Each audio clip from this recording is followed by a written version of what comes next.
So, what is your opinion with Poland getting nukes?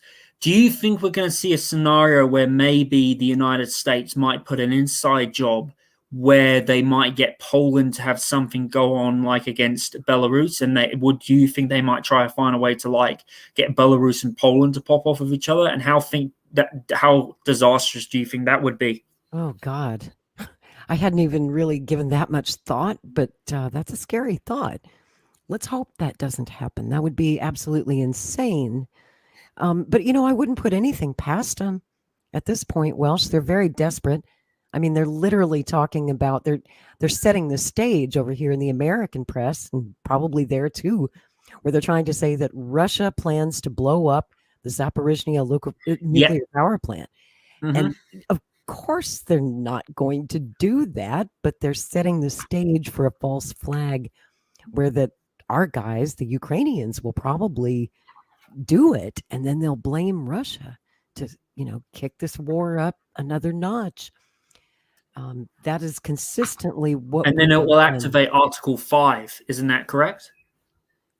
No, because this is Ukrainian territory, and Ukraine is not technically a member of NATO. Now, if it were to happen in Poland, that's another story. Yes, that would trigger Article 5. What would happen if Article 5 got triggered? Because I had read a bit of it, but I'm not. What do you know about it? Basically, that means World War III. It means that NATO countries and our armed forces would be in the fight, involved. Yeah. But let's be honest. United States armies, they're already on the ground fighting against Ukrainians. Same thing of Polish, same thing of French soldiers. They're already there on the ground fighting them.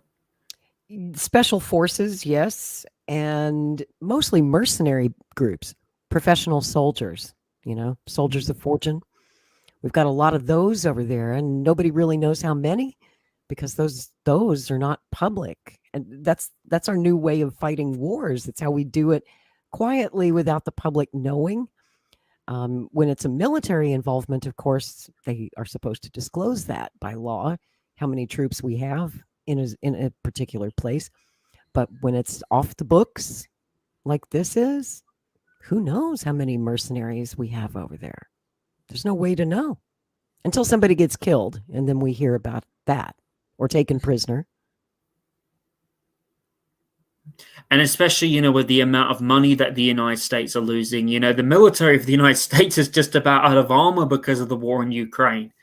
It's like... But don't know how they can get funding. You see what the scam of this whole thing is, and it's really a great money laundering scheme. Oh, it is for BlackRock. If you think like a criminal, hey, Lori, did you see the video? Our old military equipment that's outdated and almost obsolete, and just give that to the Ukrainians, and then the Ukrainians are on the hook to pay for that stuff, and we get brand new stuff made for us by our friends in the military industrial complex. So it's a win-win. Yes. All the big boys make money, all the fat cats get rich, and the Ukrainians die, and hardly a quart of American blood is even spilled. So they look at that as a win. That's how they see it. So, Lori, how do you see the Ukrainian war ending? Do you think there'll be a peace deal? Do you think there'll end up being a nuclear bomb that goes off? Or do you think that Ukraine will surrender entirely? How do you see this going? Well, I'm ever the optimist, my friend. So I don't see the planet going up in nuclear flames. I know that's a possibility, but it's one that I refuse to accept. I continue to push for peace. I'm very happy that we currently have at least 2 candidates in the presidential race who say that they're committed to bringing peace and ending this war immediately, Donald Trump and Robert F. Kennedy Jr.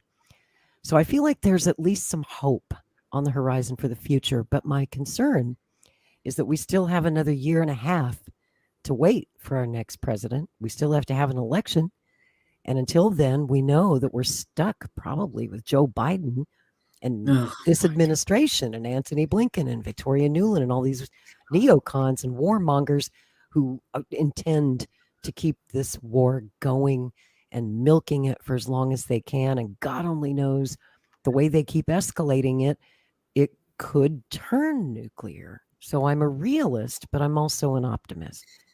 And I know that the tide of public opinion is starting to turn against our support for Ukraine, because Yeah. Americans are getting the bill and they're feeling Oh, it. Americans could be using that money for healthcare, social development. They could easily solve their problems if they didn't have the military industrial complex or the Federal Reserve, and that money was going towards, all the good things in America that it should be. Right. And we're also feeling it in the inflation crunch. Mhm. We feel it every time we gas up our car, every time we go to the grocery store or pay the rent or pay the utility bills. Everything's just going through the roof, up, up, up, up, up. And Americans are finally starting to make the connection in their heads that this inflation is a direct result of the military spending in Ukraine. And that this is unsustainable. We can't keep doing this. Absolutely not. You definitely. Laurie, do you know how I see the war ending? Yeah, what do you think? I think what will happen is, as we get closer to the 2024 election, I think with the more public opinion now moving away from supporting Ukraine, like you just said, and especially with more people, and especially with Biden losing his power and becoming more demented and stuff, I think what will happen is Biden will step down, Kamala Harris will come in, will replace him. And I think Right. what will happen is the United States media will come in, and what will happen is the United States will realize that, they're losing the war against Ukraine, because it's not just us that's getting affected. Also the globalist elite and the bankers, they're losing money a lot from this war in Ukraine too. And I get the feeling they're going to realize the war in Ukraine's not winnable. And I think what will happen is the funding to the Ukrainians, it will end, it will stop. And I think what will happen is the more that Ukraine keeps fighting, the more that Ukrainians, get put in the front line against the Russian army. I think what will happen is in Ukraine, the Ukrainians will get fed up because of the loss of food, the loss of, transport, and the loss of men. And they'll be like to President Zelensky, enough's enough. We don't want to be on this war anymore.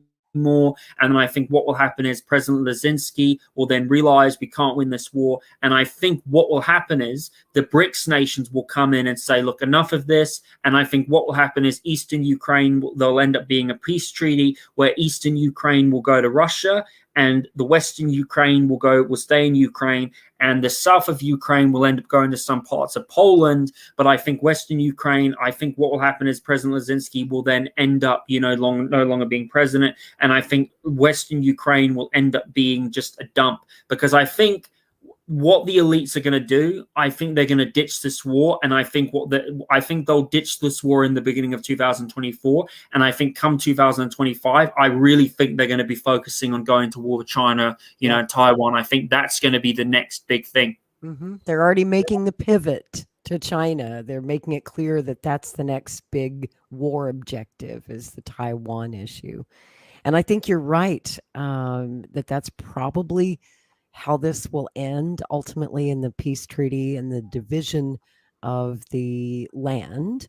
Although I have to tell you myself personally, I wish that that was not going to be the outcome, because I'm deeply concerned, as I'm sure Vladimir Putin would be, about Nazis on his doorstep. Again, even if he just settles for the eastern bit of Ukraine that he's already taken, the problem is, historically, for 100 years, the Ukrainian nationalists, the Nazis in Ukraine, they've always been in the western part of Ukraine. That's their stronghold. It's Lviv, it's Kiev, it's all points west of there. It's Galicia, which used to be part of Poland. My concern is that if that land is returned to Polish territory, it still doesn't solve the problem of the Nazis on his doorstep. And it also, unfortunately, would then make that part of Ukraine part of NATO, because Poland is a NATO country. So things will flare up again at some point in the future, although next time it's literally NATO on Russia's doorstep, which is the whole thing we've been trying to avoid all along. That's what the Minsk Accords were about. That's what the agreement was in 1991, when we reunite Yep. Germany. What Robert F. Kennedy Jr. said, the United States promised they wouldn't put NATO near the Soviet Union's borders, and Right, they broke that promise. not 1 inch to the east is what the deal was, and then we broke the deal. So it's going to happen again, and we have to have an eye on the future. I'm a historian, so I always have my eye on the past. And the last time that I was here with you, we did a big, long, wonderful conversation about the history of this war, going all the way back 100 years to the beginning of the Ukrainian nationalists, the OUN, the UPA, the Banderites, and just how far back Stefan Bandera. Right. Yes. And so this is an old problem. This has been there for 100 years. And Russia, or the Soviet Union in the last century, tried to deal with it. Unfortunately, they failed to wipe out the Ukrainian nationalists that were always there at their door, working with the CIA, working with MI6 to try and bring down the Soviet Union. Now, in the 21st century, those Ukrainian nationalists are still there, and they're becoming increasingly powerful because this time they have NATO behind them. This time they have the Americans behind them. And this problem is not going to be solved on a simple piece of paper like the Minsk Accord, which turned out not to be worth the paper it was written on because both parties didn't follow it. And so if we do that again, just to bring a convenient and quick end to this war, it's really not solving the problem. It just means that Poland gets some new territory and Putin gets some new territory. But the original problem remains. The Ukrainian nationalists, the Nazis, are still there, and they'll be back. They'll be back. So what do you think would be the ideal situation? Do you think if Putin was to come in and make a deal, do you think that would have to be for him to say, look, Ukraine, denazify, no more, enough's enough, we're not putting, how would you see it? If I were Vladimir Putin, yes, I would insist upon that clause of any agreement that there will be denazification. And by that, and this is, I'm just going to put this in Scott Ritter's words because we recently did an interview with Scott and I agree with everything he said. So I'm just going to let Scott do the talking. What he said, and I agree, is we need a program of denazification that comes from the Ukrainian people. It can't be Russia forcing it on them because that will only breed more resistance to Russia. It has to be something that the Ukrainian people want, where they say, no, we don't like our government being led by Nazis. We don't like Nazi ideology. We reject it. And to tear down those statues of Stefan Bandera, to tear down all of those monuments to Nazis, to completely erase Nazism from their culture, from their schools, to do a complete denazification process. Otherwise, this peace is not going to last very long. If you don't get to the root of the problem, the peace will not last. And the problem is Nazism.